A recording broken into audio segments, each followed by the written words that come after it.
اعوذ باللہ من الشیطان الرجیم، بسم اللہ الرحمن الرحیم۔ خواب کے سلسلے میں آج آپ کو بتایا جا رہا ہے کہ اگر کوئی شخص خواب کی حالت میں دیکھتا ہے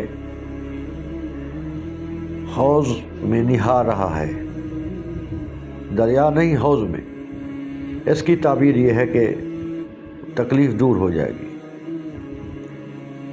اگر کوئی شخص خواب میں دیکھتا ہے کہ وہ غسل کر رہا ہے،